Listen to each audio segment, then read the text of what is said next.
Hi friends, எல்லோரும் எப்படி இருக்கீங்க? எல்லோரும் நல்லா இருக்கீங்கன்னு நம்புகிறேன். நாம் தினமும் கிச்சனில் சமையல் செய்யும்போது நமக்கு தெரியாமல் நிறைய தவறுகள் செய்கிறோம். இதனால் உணவோட தரமும் சுவையும் குறைந்து போகுது. இதனால் நமக்கு உணவு உடம்புக்கு ஒத்துக்காமல் போகுது. இதனால் வயிறு வலி, வாந்தி கூட சில சமயங்களில் வந்துடுது. நாம் தெரியாமல் செய்கிற இந்த சின்ன சின்ன தவறுகளால் பெரிய இழப்பே நமக்கு வந்து சேருது. இனிமேல் இந்த தவறுகளை பண்ணாமல் அவாய்ட் பண்ணுங்கள். இன்றைக்கி இந்த வீடியோவில் சமையலில் செய்யக்கூடாத தவறுகளை பற்றி தான் நம்ம இன்றைக்கி பார்க்க போகிறோம். கைகளை கழுவாமல் சமையல் செய்யக்கூடாது. காய்கறிகளை கழுவாமல் வெட்டக்கூடாது. ஈரமான கைகளால் மின் சாதனங்களை தொடக்கூடாது. சூடான எண்ணெயில் தண்ணீர் விழச் செய்யக்கூடாது.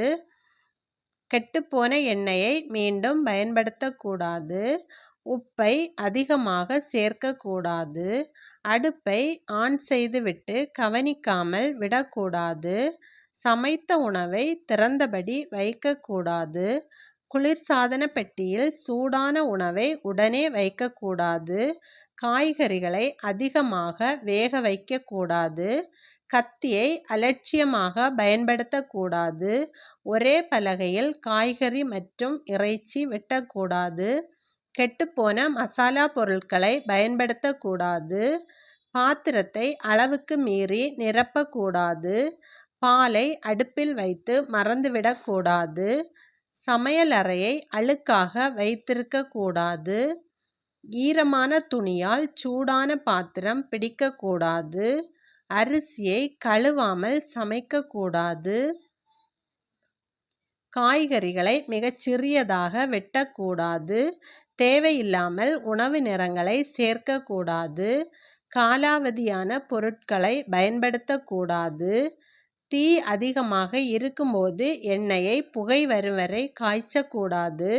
உணவை மீண்டும் மீண்டும் சூடுபடுத்தக்கூடாது. பாத்திரத்தின் கைப்பிடி வெளியே நீட்டியிருக்கக்கூடாது. குளிர்சாதன பெட்டியை அடிக்கடி திறக்கக்கூடாது. அதிக சோடா சேர்த்து சமைக்கக்கூடாது. சமைக்கும்போது மொபைலில் மூழ்கி இருக்கக்கூடாது.